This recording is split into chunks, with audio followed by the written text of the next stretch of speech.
to understand what is right meditation. A lot of people have asked me about meditation. A lot of people have talked to me about meditation.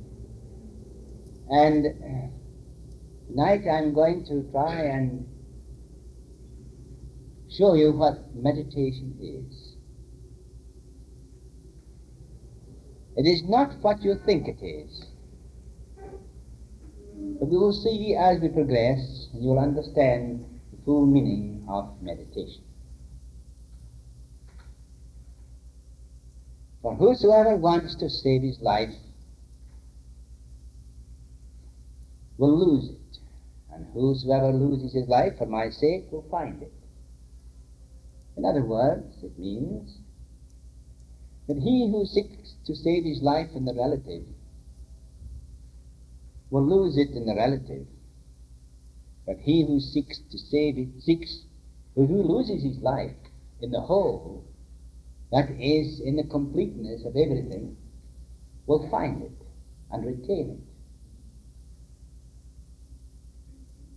Now, in fact, there is often a sense of obligation to one another. That is a stupid thing, because a sense of obligation to one another means separation. And if you understand what separation means, then you will know that an obligation to one another is stupid, because it means separation, and separation is an illusion. There's no such thing as separation between one and another, because we are all existing in one universe. We're all existing in one substance. We're all existing in one God, and that one God existing in every human being. Therefore, in fact, there is no separation between anyone. If there is a sense of obligation to another, you are not free. Is that not so? If you feel a sensation to someone, you are not free. This freedom must exist in your own consciousness. And it's the first thing you must discern and how you are acting toward union whatsoever. There is no oneness. You have lost your communion with your neighbor. If you treat your neighbor in such a way, then you will know that that is your relationship to God. Your relationship to God is how you treat your neighbor, because God is your nearest neighbor, and God is in your nearest neighbor. And if you treat your neighbor like a piece of furniture, that is your relationship to God. People will say, I am a child of God, but to treat their neighbor in such a way as they would never think of treating their animals. So you see, the whole thing is boiled down to this: your obligation. If you are obligated to anyone, you are not free. Do you feel obligated by receiving gifts from another? Do you feel that you have lost your independence? If this is so, then you do not understand. You have bound yourself. You have conditioned yourself by the thoughts you hold. So you become your thought. And when you become your thought, you are lost in the thought which is conditioning you.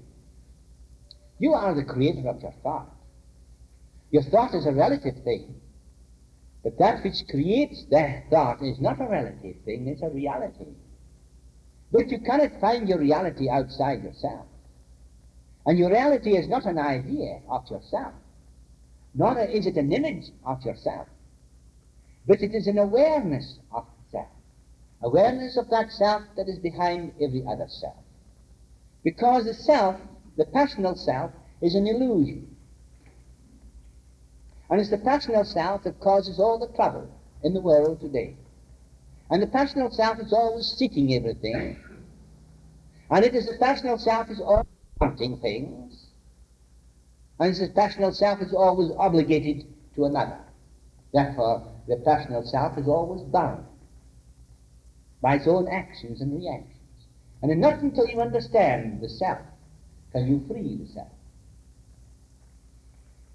Giving is divine, receiving is also divine when you come to the realization that there is no difference between the giver and the receiver.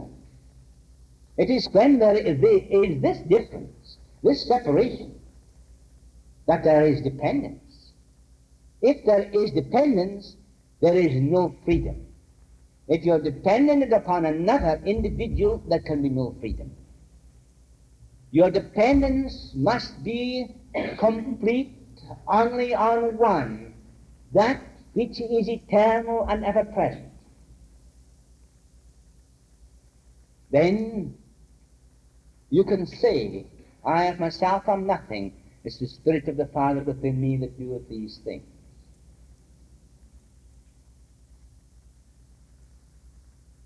When you realize that the other is yourself, you will see beyond the self into the oneness of everything. Then only is there freedom. Freedom from sickness, freedom from want, freedom from separation is obtained when all your conditioning is understood. You condition yourself by your education from the time you're born. Your parents begin to condition you. Your society begins to condition you. Your religion conditions you. Your dogma conditions you. Your work conditions you. Your education conditions you. You are conditioned by your thought. And not until such time as you realize how you are conditioned can you free yourself from your conditioning.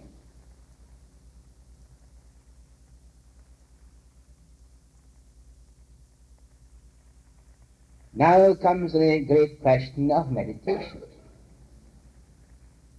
Of what is right meditation? To know how to meditate is a very complex problem.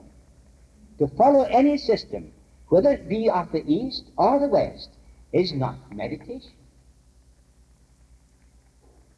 Because if you follow a system, you're conditioning yourself by that system. You are forcing your mind into a groove. And there can be no freedom when the mind is forced into a particular groove.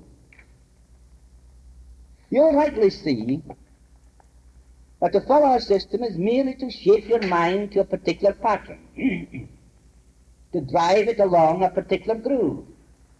If you perceive it ardently enough, you'll produce the results the system guarantees, yet this is not meditation. Meditation is a freeing of the self from all its conditioning. And only in your freedom can you find that which is beyond the mind.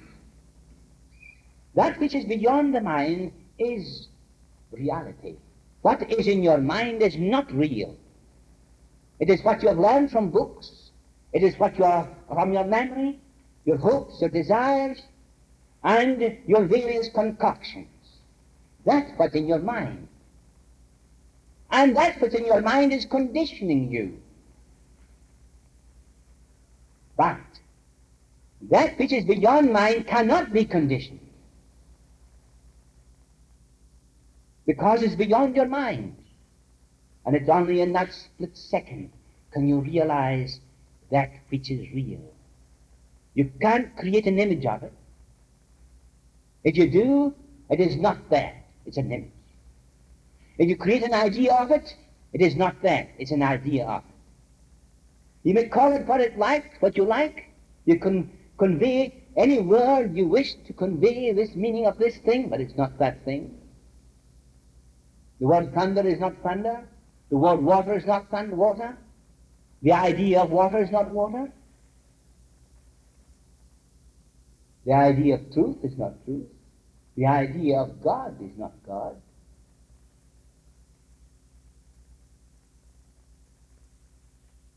But when you have seen me, you have seen the Father. If you can understand those words, then you will find the truth that is beyond the self. I of myself am nothing. It's the Spirit of the Father within me that speaketh these words. If you understand that, also you will find that which is beyond mind, which is yourself. God is omnipotent, omniscient, omnipresent. omnipotent, all power, omniscient, all knowledge, omnipresent, present everywhere. There's nowhere where he is not. Under those circumstances, God is all power, all knowledge, and is present everywhere. Therefore, it must be God. Only the Spirit has voice. Only the Spirit can speak voice. He created the instrument for its own self-expression. Nothing else could create this instrument. No one has ever seen the Father, but the Father is revealed in the Son. Are you beginning to see the truth of these words?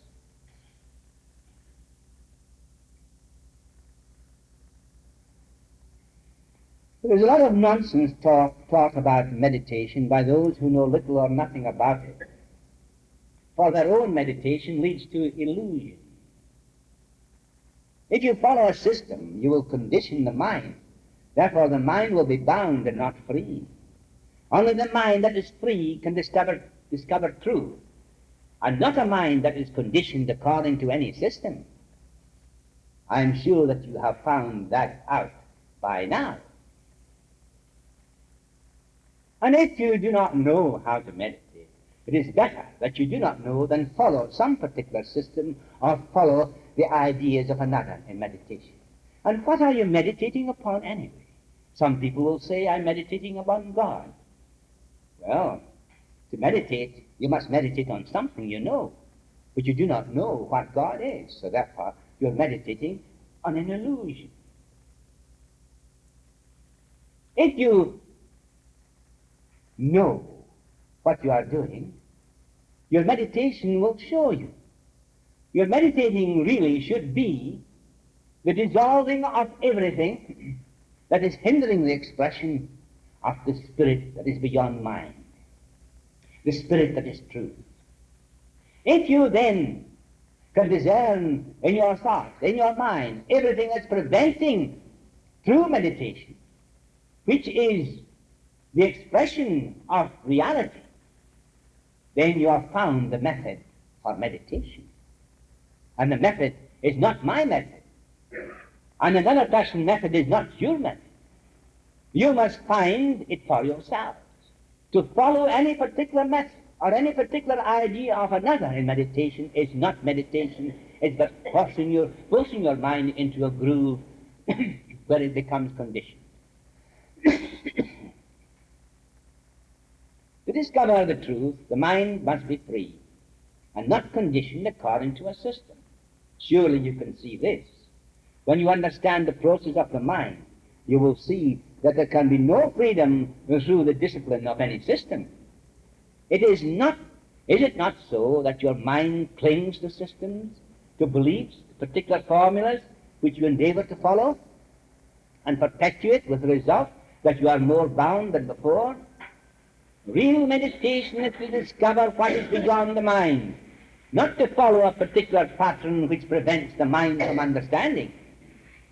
Therefore, if you follow a particular pattern of meditation, can the mind understand? Of course it cannot understand. Can you understand and discern the self in all its ways? If you follow a particular pattern, if you follow a particular system in your meditation,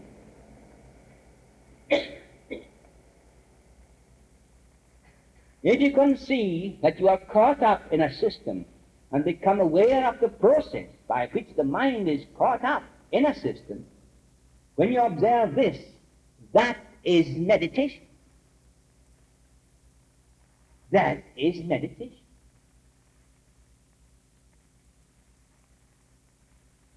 Meditation is the means we use to free the mind from the conditioning of any system, belief or formula or tradition or dogma or religion or anything else the mind is bound with.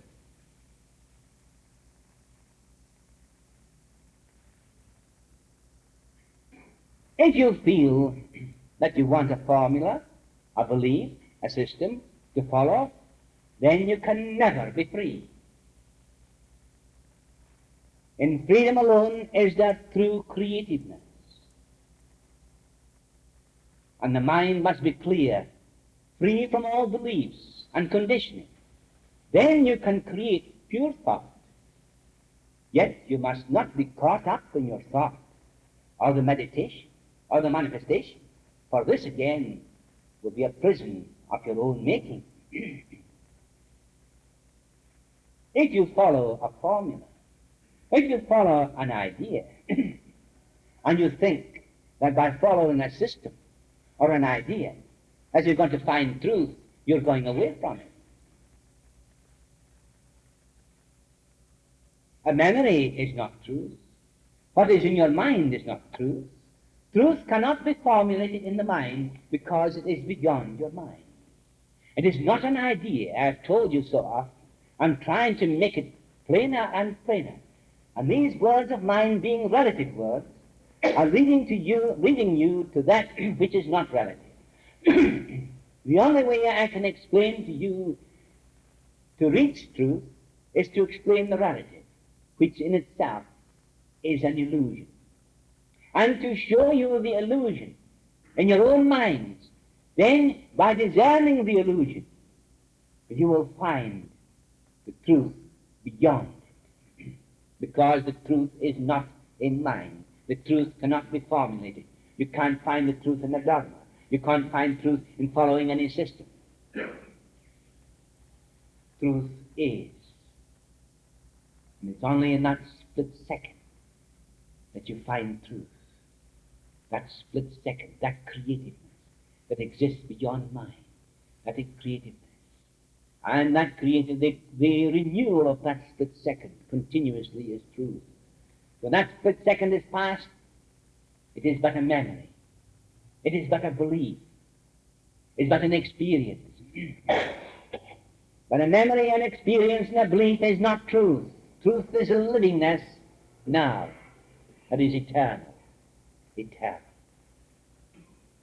That is why I do not allow any strangers into these classes. And I've told all students before that they will not be allowed to bring any stranger into these classes unless they get permission to do so.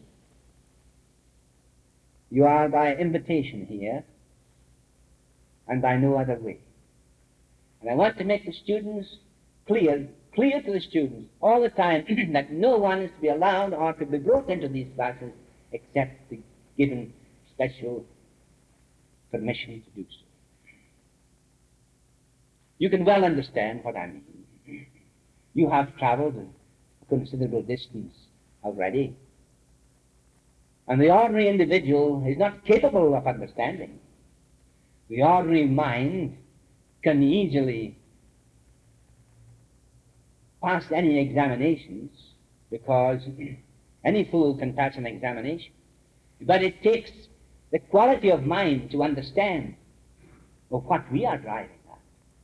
A quality of mind. It is something that is unique in its way. And therefore you are being taught a certain way so that you will reach that which is within you by your own way, not my way. I don't want you to repeat my words or to believe anything I tell you. And what I tell you is truth, because what I tell you is not truth. I can't tell you what truth is. No one can tell you what truth is. I can only tell you what's in your mind and how to find out the things that are hindering truth from manifesting in your life.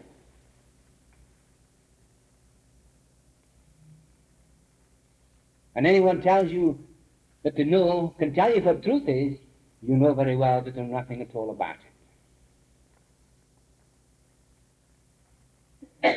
But to be aware of the whole process of thinking is self-knowledge which leads to freedom. Therefore, meditation, rightly speaking, is a means to freedom. Meditation is the beginning of self-knowledge. By merely focusing your mind on an idea, an image, or a phrase, and excluding all other thoughts. In this way, you may learn to concentrate, but this concentration is exclusion. And when the mind excludes, it is not free. without knowing the process of your own thinking, and to merely sit in a corner and meditate is not meditation that gives freedom and creativeness, for this needs clarity of mind. And how can you clear your mind? By discerning all that is in it.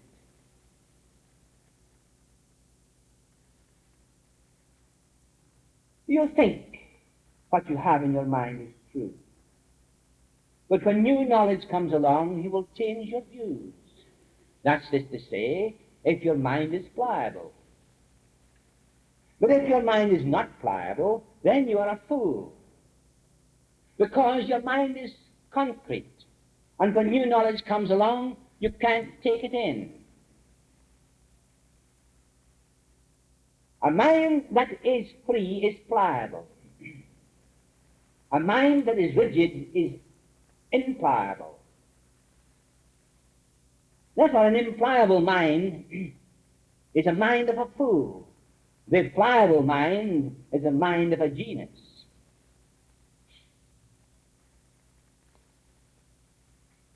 Have you ever made your mind quiet by focusing on an image, an idea, to the exclusion of all else, and been successful in doing so? Is it not so that other thoughts rise to create a conflict? Can there ever be the quiet in the midst of a conflict in the mind? I think not. How can you have a quiet mind when your mind is in conflict? If your mind is in conflict, you will discern the fact that it is in conflict. If you are living in the world of opposites, your mind must be in conflict. If you're living in the mind of good and evil, success and failure, faith and fear, and health or ill health, or any of these opposites, your mind will be in conflict. If you have a belief towards a particular thing, and another person has a belief towards the same thing, then your minds will be in conflict. There can be no truth in conflict. There can be no quiet in a mind that is in conflict. It's an utter impossibility. If you then try to focus your mind upon an idea, while other ideas try to rise into the consciousness, and you try to suppress those ideas to the exclusion of this one idea, you haven't a clear mind. Your mind is in conflict. You can never find the truth in that way. You might be able to concentrate and suppress those ideas, but you will never know what truth is through concentration, because concentration is not truth. I hope I'm making myself plain to you, because I'm trying to clear the mind, so that when your mind is really clear, you will find truth, and you will know what right meditation is when you find truth. But you can only find it when the mind is quiet, when the mind is clear. Therefore, true meditation is clearing the mind of all that's preventing truth from manifesting in its wholeness and completeness.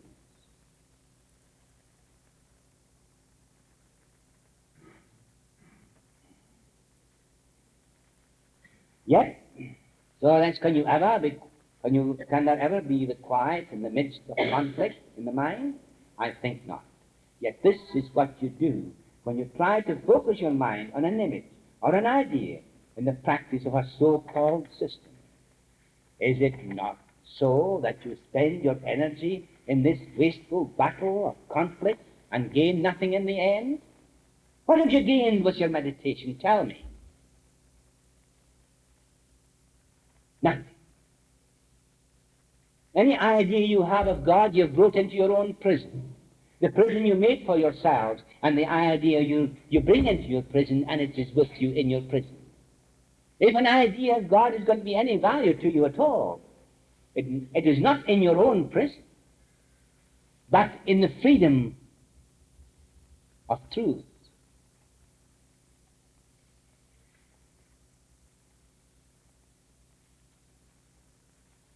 You may produce a mental picture or some kind of illusion But this is not the meditation that leads to freedom and the discovery of that which is beyond mind, which alone is creative. Creative. Do you understand what creativeness really means? Not until you have touched creativeness itself can you know what creativeness really means.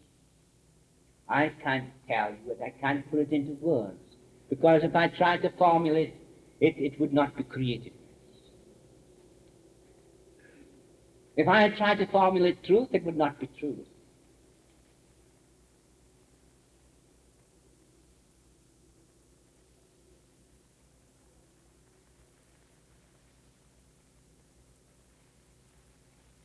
If you can open to each thought as it arises and understand it, then the mind will not revert to any particular thought.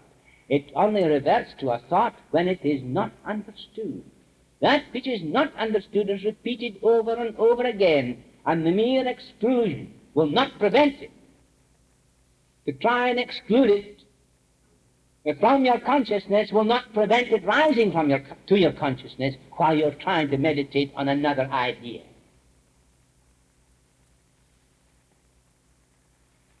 The mind is made up so peculiarly along the lines of association. I can repeat 1,000 words one after another, and after I have repeated the 1,000 words, I'll begin at that 1,000 word and go back to number 1 word again, and I will not miss one, because every one, the word I will say will be a link between the word and the next one. The line of association in your mind will draw everything up to the source. It is just like a cone that you may have.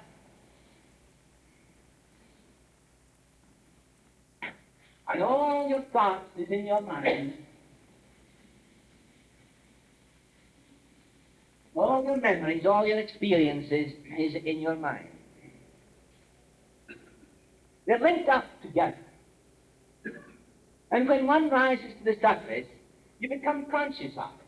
And here is your consciousness. It comes out from the consciousness, and you become conscious of it. That consciousness of that thought brings the next thing that is in line of association with it. And each thought rising up, one after another, will pour out of the consciousness because they're all linked together with association. There's various ways of association, hundreds of ways of association. Different words have association with another. There's the opposites, the association of opposites. The association of an automatic connection between one thing and another. As you would say, kettle, steam, fire, coal, mine, miner, man, so forth. And you could go on like all the time. The next thing you come back would be the same thing. You could go back over these and remember every one of them, even if you could not remember one in the ordinary way, because they're all tied together with association. Now, in your meditation, you're meditating a particular thing. While you're meditating upon that particular idea, hundreds of things are rising to the consciousness and trying to get up through your consciousness through the line of association. Then you try to exclude all these to this one particular idea, and you say you are meditating. Right. So therefore, if you don't understand a thought, it will come up again and again. What is happening to you in the practice of a system is self-isolation.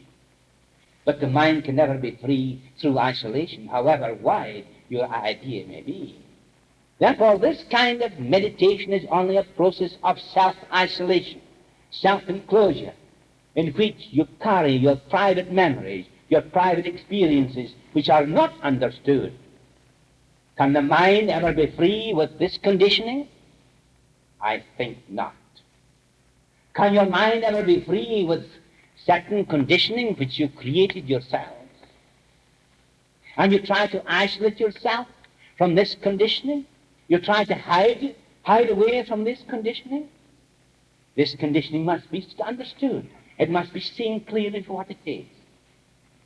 And when you understand it, then you will be free from it. That is meditation.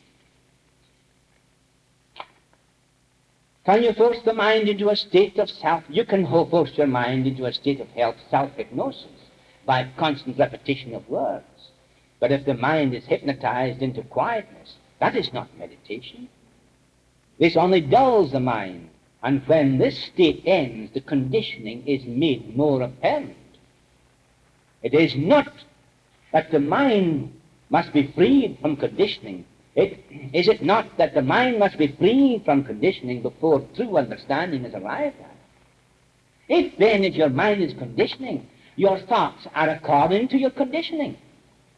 You think according to your conditioning. You think according to your dogma. You think according to your creed. You think according to what you have built into your mind. And that's your expression, according to your conditioning, according to your education, according to your particular individuality, according to your nationality, according to your school, according to your school tie, according to your political beliefs, according to all this damn conditioning that you have that's hiding the true expression of that which is real. Don't you see that you are just expressing not truth, but you're expressing your thoughts according to your conditioning, which is not truth? If I can clarify your minds, then you'll understand what meditation really means.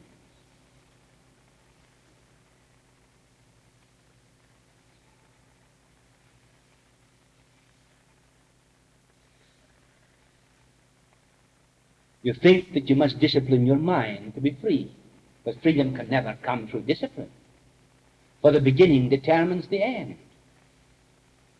But if we can understand the whole process of discipline, control, suppression, substitution, sublimation, then there will be freedom from the very beginning, and for the means and the end are one. They are not two separate processes in conflict with one another. So if your beginning is contraction and discipline, your end will be discipline too. But if your beginning is freedom, and the method you use is leading to freedom, then the end will be freedom too.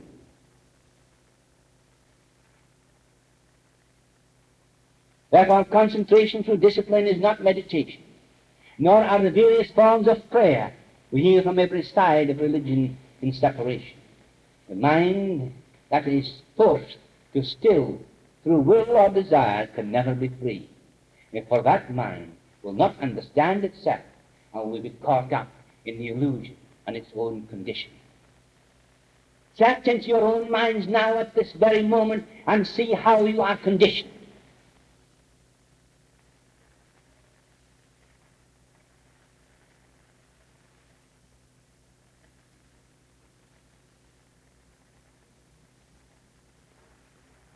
But if we can discern all these things, including concentration, and all the systems of meditation, and all the various tricks that we learn to quieten, to hypnotize the mind, we will never discover that.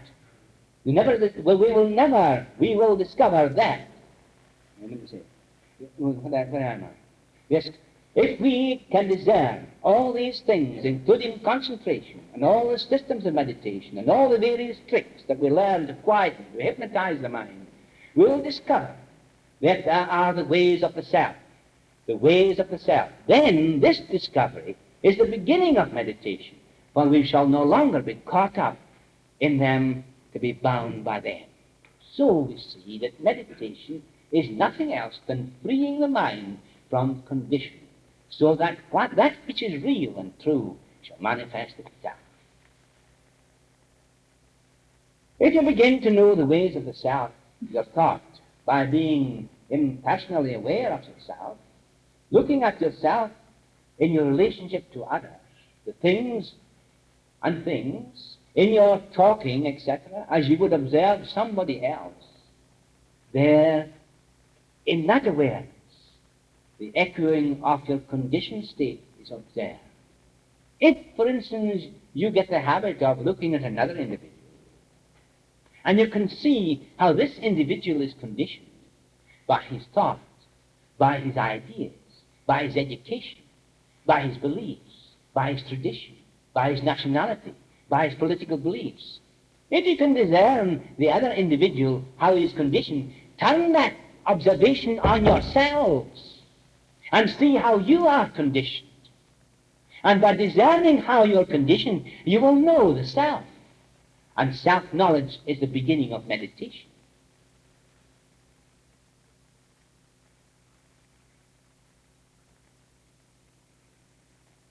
Therefore, you must observe without condemnation, without judgment, without fear, free from such conditioning.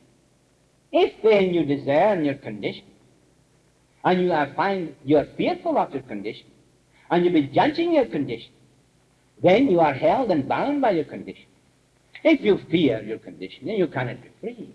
You must discern this conditioning as you would observe another individual's conditioning. Therefore you see that though you will no longer be caught up in your condition, but you will free the mind and free yourselves from these things that are always hindering the expression of reality itself.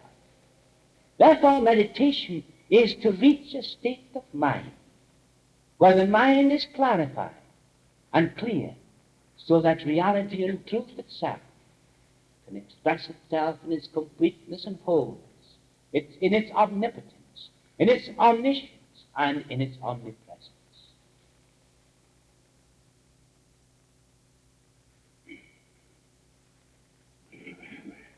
So it is without condemnation, without judgment, without fear, that you must discern this conditioning.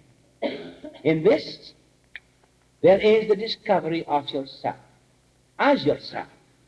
And the more you are aware of yourself without justifying or condemning, the more freedom is reached.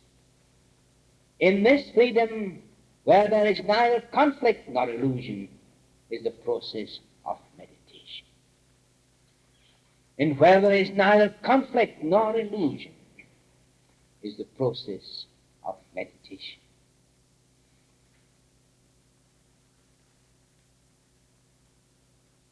The great truth is that when you have reached this divine state in your own mind, you see there is neither good nor evil, because neither good nor evil exists in that which is real. Good and evil exists in man's mind. It's what man thinks about things. I've told you before about the two trees in the Garden of Eden, which is a great example. The Garden of Eden is the garden of the soul. And there are two trees grow in the garden of the soul. The prophet says that one is a tree of life and the one is a tree of knowledge of good and evil. You're told not to eat of the fruit of the tree of knowledge of good and evil, because you will die in your sin, but to cling to the tree of life, and that will be your salvation. It will be as a spring of living water, rising up to eternal life. Well, we see clearly that these two trees grow in man's soul. One is a tree of life that grows out of God. The other is a tree of good and evil that grows out of man's mind. It says, then, do not worry, do not eat the fruit of this tree that grows out of man's mind, but take hold of this tree of life that grows out of God, and that will be your salvation. You will rid yourself of this tree, which is the burden that man carries around with him all the time. His conflict of opposites, which is in his mind continually.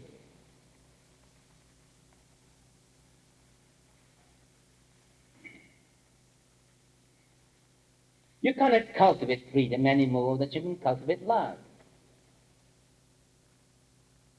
Freedom comes into being, not through the search for it, but when you understand the whole structure of the self, with all its desires, its prejudices, its conditioning, its cherished illusions. When these are discerned and understood, they dissolve, and what remains is reality, the real self. Meditation is a discovery of the real self, not separate from other selves, but in that which is whole and complete, which is without conditioning of any kind. This is true meditation.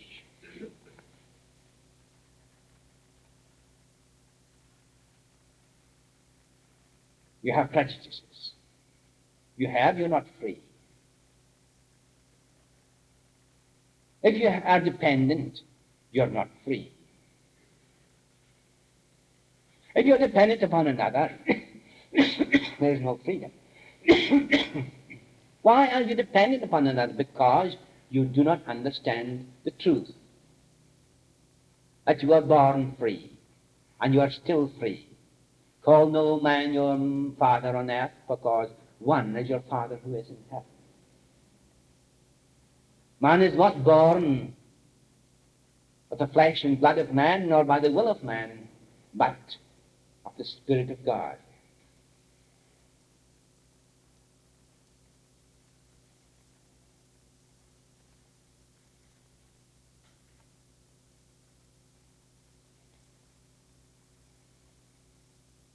When you see that your conditioned thought has a beginning and ending in the self, being the product of the mind in bondage, there is silence. Not the silence that is willed or the result of hypnotization, but a silence that is not of time. A silence that is of the timeless. In that silence, then there is true.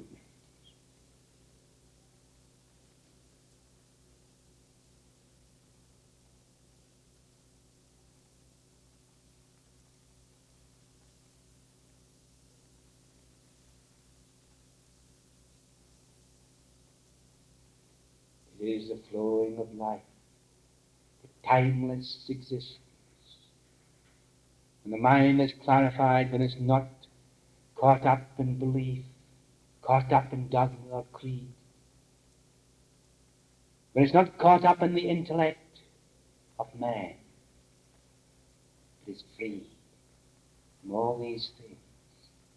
Therefore the timeless enters into the consciousness of man. That is meditation.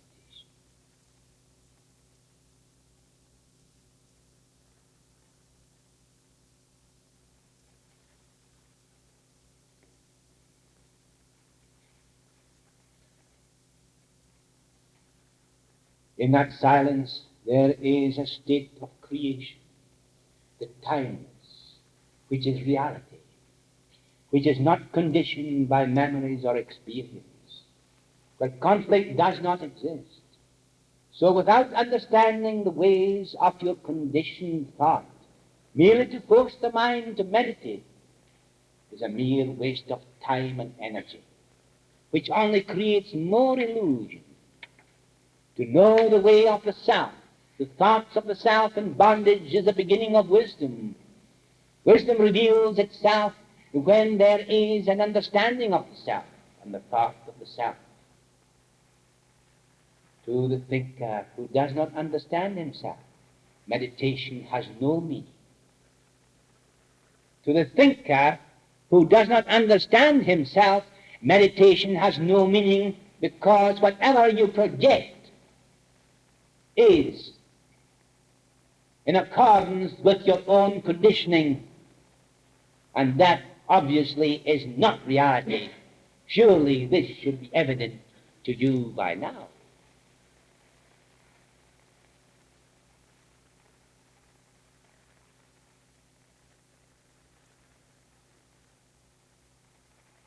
Only when the self understands the whole process of its conditioned thought is there the capacity of being free, and only then does the timeless come into being. Meditation is the means, therefore, the means and the result must be the same. Beginning must be the freeing of the self from all conditioning. The beginning must be the freeing of the self from all conditioning. That is the first process of your meditation. Otherwise you can never be free. You meditate in your own prison, and they think you have freedom.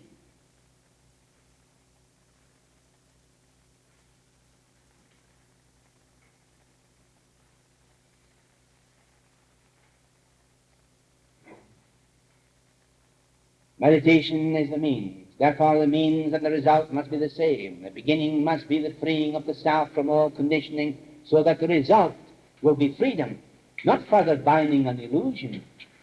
Then and then only will come wisdom, love, and understanding, which is true meditation. My intention in this lecture is to show the stream of creative life through the instrument it created for its own true expression, here and now, through the Trinity of man, which is represented through the three centers in the head. Thus, this will have to wait till the next lesson. First of all, the mind must be cleansed and the way made clear for reality. Then we can deal better with relative appearances, which are but effects. In the next lesson, then, we will deal with the triangle of the Trinity of man that exists in himself as a means of the expression of life, both what is known as the Father, Son, and Holy Ghost. It means the Father which is free, the Son whose life enters in to be conditioned by the Son, by his own thought and action.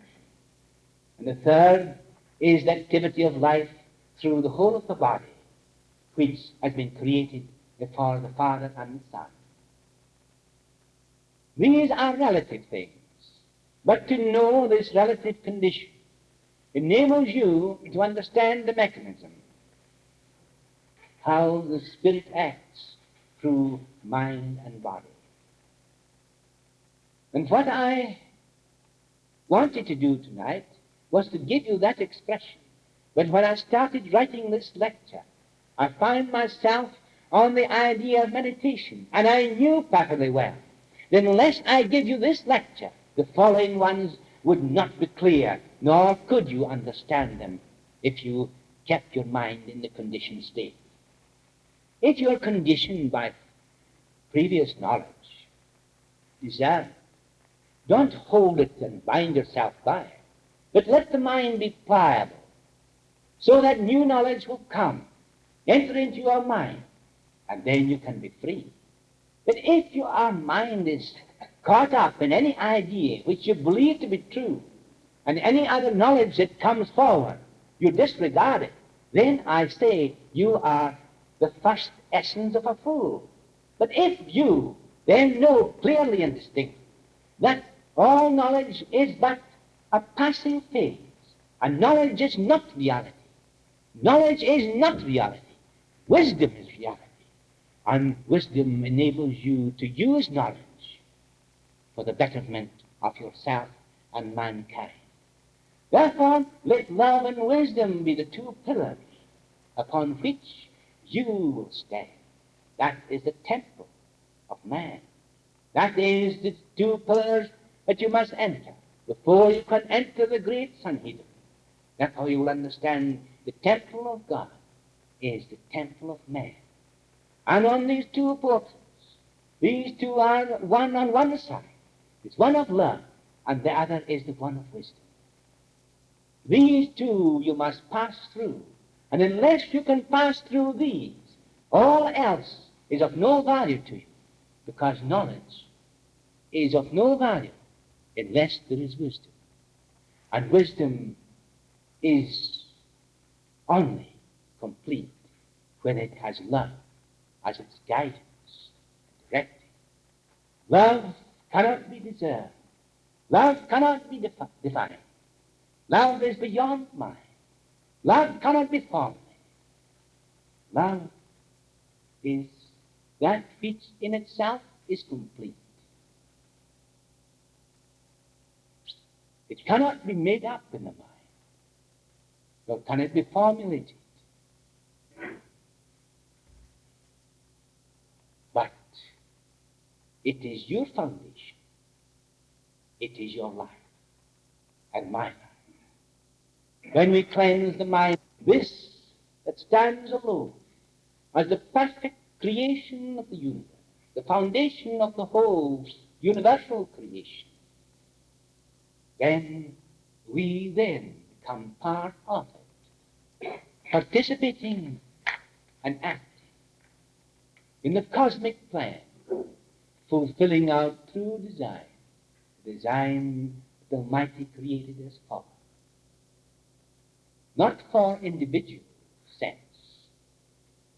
but for the whole sense. The sense of the whole, not the sense of the individual.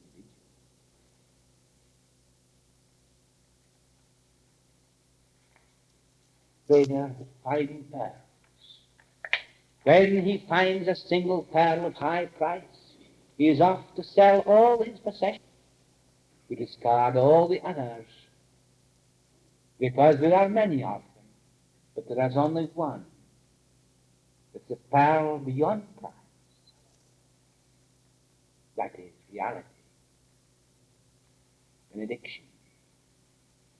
O Eternal One, in Thee alone is there true freedom. My mind became fouled by weeds when I stagnated in myself apart from Thee. But when I observed those weeds, I saw they were of my own creation. Yet in my ignorance I tried to discard them. In many ways I tried and failed. Only when I came to see they were not of Thee, but of me myself, did I discover Thee within me, free from all illusion. I no longer fear these weeds that clog my mind, for they were of my own creation, not Thine, O Eternal One. I destroyed their growth by seeing how I had conditioned myself. Then they died in me, never to appear any more. I thank Thee, O Blessed One, that I have discovered Thee. Now I am free. This is my meditation, O Eternal Beloved.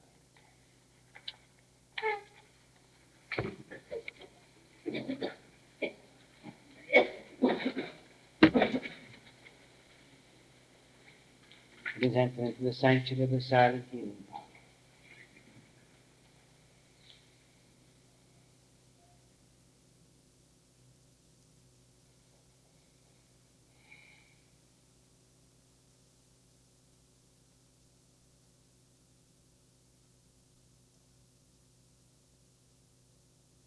In my mind there is peace.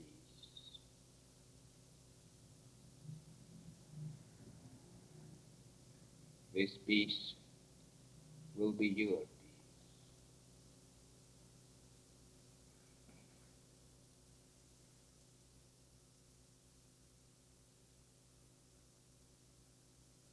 Know that the consciousness of one can influence the consciousness of others.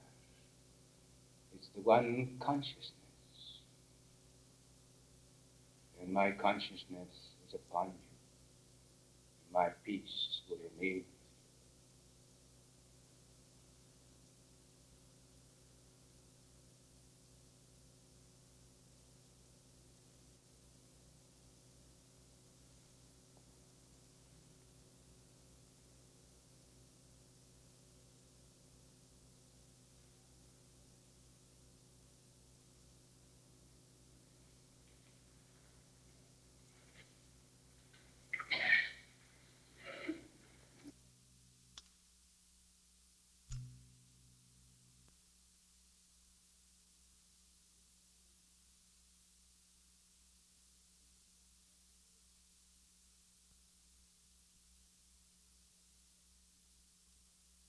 Stairs of progress until all was revealed unto me. What is thine is also mine, O Eternal One.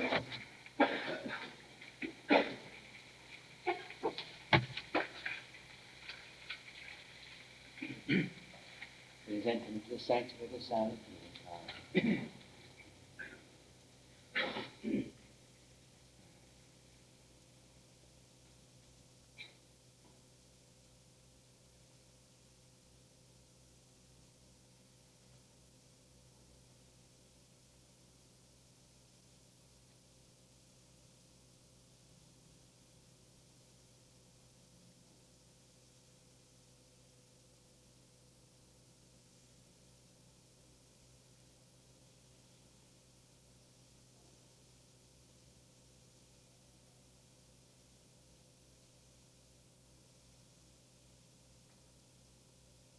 is silence. There is peace. The mind is free from all that limits it, hindrances it pass away. God is in his holy temple he created for his own expression. Therefore I am the living temple of God. With you, it is one in the same